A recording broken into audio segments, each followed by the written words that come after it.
Coucou chers internautes du programme La Roue, bienvenue encore à cette nouvelle édition de votre émission préférée qui prône l'entrepreneuriat, le leadership et la gouvernance. Pour cette nouvelle édition, nous allons à la rencontre d'une jeune du Sahel. Elle nous vient tout droit de l'extrême nord du Cameroun et elle va partager avec nous son quotidien, les réalités qu'elle vit dans sa localité et bien entendu, on va se déporter de ce côté-là et on aura vraiment beaucoup d'informations concernant la vie d'une jeune fille du côté du Sahel. Avant d'entrer dans le vif du sujet, nous allons prendre un petit moment de transition, question de bien installer notre invité et nous vous revenons dans un instant.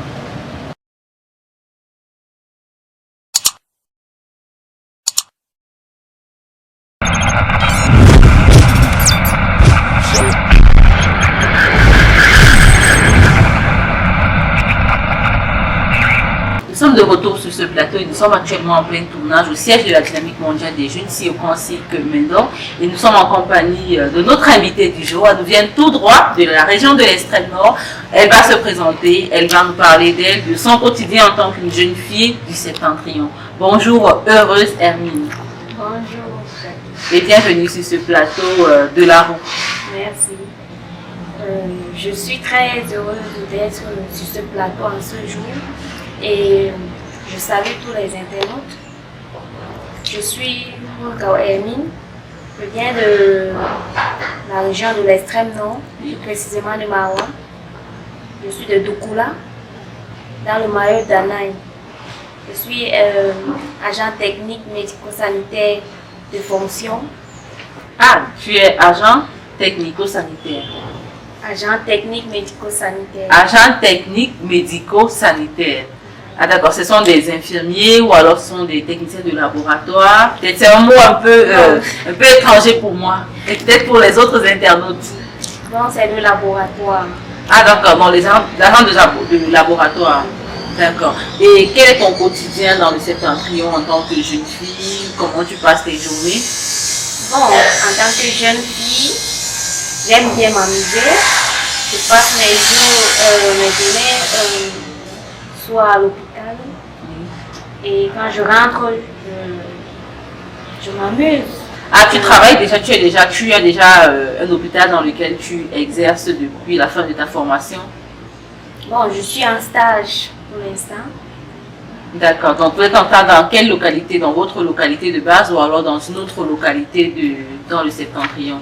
Bon, je suis en stage actuellement à Dargala, dans ma 3e. D'accord. Et quelles sont les réalités de la jeune fille à l'extrême nord? Est-ce qu'elle est traitée de la même façon que les jeunes garçons? Est-ce qu'elle a les mêmes possibilités? Comment la jeune fille se sent du côté du Septentrion? Bon, du côté du Septentrion, la jeune fille n'a pas le même niveau que le garçon. Puisque la jeune fille, surtout du côté des musulmans, elle est d'abord soumise. Elle doit être soumise et elle doit respecter les paroles de ses parents. Quand le père dit va en mariage, elle va en mariage. Donc elle respecte tout. Elle ne contredit pas. Attends, vous êtes une chrétienne. Et le quotidien en tant que jeune fille, que ce soit chrétienne ou musulmane, au-delà des cultures où peut-être chez les musulmans, la jeune fille doit être soumise, doit vite se marier. De votre côté, est-ce que la jeune fille n'a pas d'autres restrictions? Est-ce que vous êtes libre de faire ce que vous voulez en tant que jeune fille de ce côté-là? Non. Donc ça dépend des familles et ça dépend vraiment de l'éducation, je veux dire. Parce que là, dans d'autres familles, tu peux être là et ton parent t'impose, comme dans la petite cour, on t'impose. Donc, certaines choses-là, tu ne dois pas le faire. Comme quoi, par exemple, qu'est-ce qui est par exemple imposé à la jeune fille tout pourri? Dans le mariage, on t'impose un homme. Donc tu dois respecter. On t'impose un homme tu pars en mariage. Bon, peu importe l'âge. D'accord. Alors, heureuse Hermine, maintenant parle-nous de la collaboration entre la jeune fille du Septentrion et les autorités traditionnelles et administratives. Est-ce qu'elles ont une certaine facilité à les aborder? Est-ce que c'est autorisé? Essaie un peu de nous éclaircir là-dessus. Bon, par rapport à la collaboration entre jeunes filles et autorités dans le Septentrion, Oui. bon, il n'y a pas trop de collaboration. Donc, les jeunes en général ont peur d'affronter les autorités. Ils se disent que en allant là-bas, la frustration en eux et ça devient compliqué. Les jeunes, sauf ces jeunes qui sont un peu dégagés. Donc, que ce soit une fille ou un garçon, du moment où il est dynamique et dégagé, il a la possibilité de se rendre facilement auprès d'une autorité. Et maintenant, quelles sont les limites et les faiblesses de la jeune fille lorsqu'on parle d'insertion dans la société? Est-ce que la jeune fille a la possibilité d'accéder à des postes du côté de l'extrême nord? Est-ce qu'elle a la possibilité de travailler? Est-ce qu'elle peut se frayer une bonne place dans la société? Ok, la jeune fille est réservée dans notre localité de l'extrême nord. Elle est soumise au mariage, elle fait des enfants, et pas au chat. Donc ce sont les 3 cas de la jeune fille du Septentrion dans notre localité. Est-ce qu'elle a la possibilité d'avoir une place? Est-ce qu'il y a certaines jeunes filles qui ont la possibilité d'avoir une place de choix dans la société? Oui, il y en a. Il y a l'exception à toute chose. Tout à fait. Donc, la jeune fille, celles qui sont allées à l'école, Oui. qui connaissent, les parents qui connaissent le droit de leurs enfants et devoirs, leur laissent le libre choix. Le libre choix. Donc, fais ce que tu veux, mais ramène une bonne. Il faut de bons résultats. Bons résultats. D'accord. Alors, heureuse Hermine, on va aborder une question maintenant concernant votre participation à la mise en œuvre du programme sur la responsabilisation citoyenne des jeunes dans le renforcement de la décentralisation, la redevabilité communautaire inclusive dans les localités de Mopolo, Moura et Sokombéré. Il s'agit là d'un programme avec lequel vous avez participé avec les Amis mondiaux des jeunes. Parlez-nous de votre expérience en tant que volontaire dans ce programme. Quelles sont les activités que vous avez eu à mener? Comment ça s'est passé? Merci, je vais passer la parole.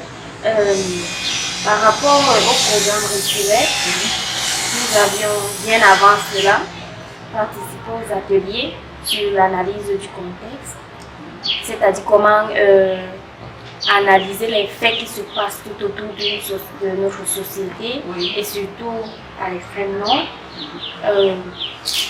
et comment les faits qui se passent dans la société. Oui, autour de vous, oui.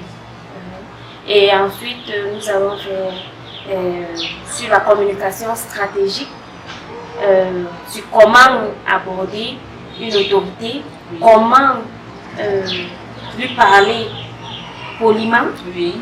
parce que nous savons très bien que les jeunes sont renfermés à eux-mêmes, ils ne peuvent pas, ils ont peur d'affronter une autorité, Oui. de lui parler, de soumettre Les doléances. voilà, merci. Et nous avons également fait une collecte de données à l'aide d'un outil appelé Cobol Collect. Ah d'accord, en plus de votre expérience en médecine, vous avez de l'expérience également dans l'enquête ou la collecte des données. Oui, oui. D'accord, donc ça vous rajoute donc un grand plus dans votre expérience professionnelle. Donc, maintenant, concernant ces activités que vous avez eu à mener, est-ce qu'après vos différentes formations, il y a eu amélioration dans la collaboration entre les jeunes et les autorités? Est-ce que vous avez fait le pas vers les autorités après vous êtes formé en communication stratégique, analyse du contexte? Par rapport à l'amélioration, il y a vraiment eu une amélioration. Oui. Parce que les jeunes, nous avions fait des ateliers avec eux-mêmes d'abord, Oui. et ensuite Le premier jour, nous avions fait un atelier avec les jeunes uniquement. On leur a appris également la communication stratégique. Oui. Et le deuxième jour, nous avions invité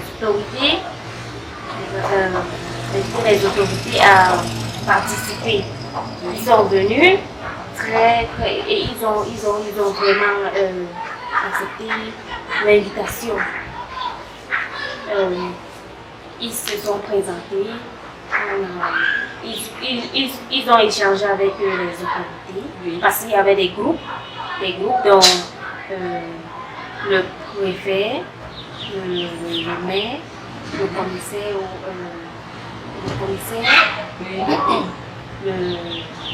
le commandant de brigade, le sultan, et surtout que le sultan est le plus écouté dans le secteur. Non, je ne sais pas. D'accord. Il est très écouté. Donc les jeunes font vraiment ce qu'ils veulent. Et la majorité des jeunes voulaient lui adresser vraiment les doléances. Voilà. Bon. Et les autres autorités étaient aussi free. Ils étaient aussi très émus et très contents. D'accord. Est-ce qu'après l'invitation des autorités aux activités, est-ce qu'il y a des jeunes qui sont allés vers ces autorités-là pour porter un message? Est-ce qu'il y a des jeunes qui sont allés rencontrer les autorités? Les jeunes, tout d'abord, les autorités ont demandé à ce que quand un jeune veut se présenter dans son lieu de service, qu'il vienne en association, qu'il ne vienne pas à titre individuel. Voilà. Là, il ne va jamais les recevoir. Et là, quand c'est en association, comme ils ont fait la force. Donc, ils viennent en association, présenter avec un bon texte, ils vont valider. Donc, et concernant la communication autour de ce programme, est-ce que vous avez communiqué peut-être par des radios communautaires, par la télé, parce que vous savez que tous les jeunes peut-être n'ont pas eu la possibilité de prendre part à vos ateliers. Est-ce que les autres jeunes dans les localités ont eu la possibilité d'avoir des informations sur ce projet? Vous avez fait des émissions? Oui, nous avions fait des émissions radiophoniques avec des jeunes et des autorités. Donc, nous avions choisi quelques jeunes et quelques autorités, puisqu'il fallait un espace un peu aéré. Et ils sont venus, ils ont répondu à toutes les questions que les jeunes ont posées aux autorités. Les autorités ont répondu. Et les jeunes se sentaient tellement bien qu'ils ont demandé d'autres ateliers à DMJ.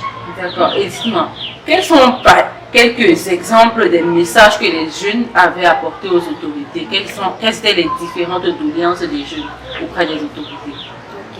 Les jeunes ont surtout demandé, comme nous étions dans la zone rouge, les jeunes ont demandé aux autorités, ont posé des questions sur les expatriés. C'est les Boko Haram qui déposaient les armes, sont venus dans leur localité et ils se sentaient vraiment en insécurité. Oui, en insécurité et étouffés. Puisqu'ils disaient que ces jeunes-là sont. Donc, ils ne se sentaient plus en sécurité en fait.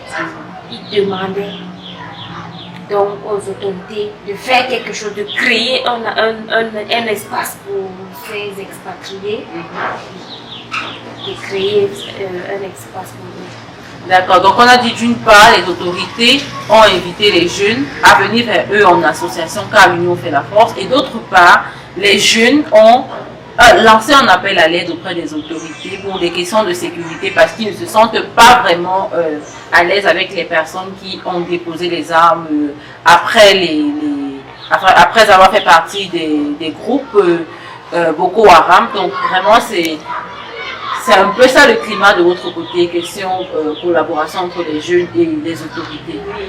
Et aussi, les jeunes ont aussi posé le problème du chômage. Ils ont dit qu'ils chôment trop. Bon.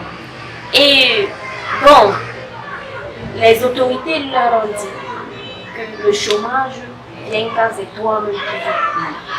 Il y a les trucs comme par exemple les concours. Les jeunes ont mis dans leur tête qu'il faut les relancer automatiquement. Par contre, il y a le volontariat, l'entrepreneuriat qui prône maintenant le dessus. Et au septentrion, nous savons très bien que la terre est fertile. Ils peuvent faire l'agriculture, l'élevage, voilà. Ils peuvent faire ça. Et les autorités leur ont proposé bon, et ils ont encore dit qu'ils n'ont pas de moyens financiers pour pour acheter de l'engrais et certains bétail. Donc maintenant, on va un peu aller, on se centrer un peu sur toi. Tu as déjà pris part à plusieurs formations, que ce soit la dynamique mondiale des jeunes ou alors dans ton domaine professionnel. Quelles sont les compétences que tu penses avoir acquises après toutes ces formations-là? Si on te disait peut-être de te vendre, parle-nous de toi. Quelles sont les compétences que tu as déjà pu acquérir jusqu'ici? Après mes formations que j'ai assistées à PMJ, j'ai appris à parler en public. D'abord, c'était ça la clé, s'exprimer en public est pour moi la priorité. Et j'ai participé à la préparation des activités, à l'animation, à l'utilisation de l'outil comme on le collecte, la collecte des données, la stratégie, et avec tous ces éléments que j'ai cités plus haut, je peux déjà être fière de moi. Ah, je vous ai même déjà vu faire de l'écriture. J'ai l'impression que vous avez également pris des cours d'écriture sur des flipcharts. Oui. Donc ça veut dire que vous êtes bien fourni, vous avez même déjà le profil d'une assistante de projet. Oui. Donc voilà, on est avec Heureuse Hermine et avant de nous quitter, bien entendu, on va prendre ton mot de fin, quel est le message que tu peux adresser aux jeunes filles du Septentrion et aux jeunes de manière générale de ce côté du Cameroun là. Le message que je peux passer à la jeune fille du Septentrion, c'est d'aller à l'école. Parce que l'école est la clé de la réussite. D'abord l'école et le travail ensuite. Ne pas se laisser juste berner. Ne pas suivre juste le parent. Tout ce que le parent dit n'est pas forcément... Bon, après, tu ne leur demandes pas de ne pas écouter leurs parents quand même. Bon, il faut écouter le parent, Oui. mais il faut dire aux parents qu'il y a des limites en toute chose. Il y a des limites. Et aux jeunes, je voudrais dire, il faut avoir l'esprit de l'entrepreneuriat. C'est ça la clé du succès. Il ne faut pas seulement se baser sur les concours de l'État. Il faut se chercher. Il faut vraiment se chercher. D'accord, donc parce que l'État ne peut pas employer toute sa jeunesse, Heureuse Hermine recommande aux jeunes également de se pencher vers l'entrepreneuriat pour pouvoir assurer une insertion socio-économique assez fiable. On arrive à la fin de l'émission, nous sommes même déjà à la fin, mais avant de nous quitter, nous n'allons pas manquer de remercier la grande équipe qui s'est mobilisée pour la production de cette émission. Nous pensons à Duplex Quenzop et à Théophile Zeleux qui ont assuré la supervision générale. Nous disons un grand merci à Igor Clotaire-Chatten qui, comme toujours, assure la réalisation de cette émission, et à Mel qui est à la caméra de ce programme. Oui, une femme à la caméra, c'est possible. Et bien entendu, pour la présentation de cette émission, je suis Jacqueline Mouna et je vous donne rendez-vous la semaine prochaine pour une nouvelle édition de votre émission La Roue. Surtout, n'oubliez pas de liker, partager et commenter nos différentes publications. À la semaine prochaine, portez-vous bien.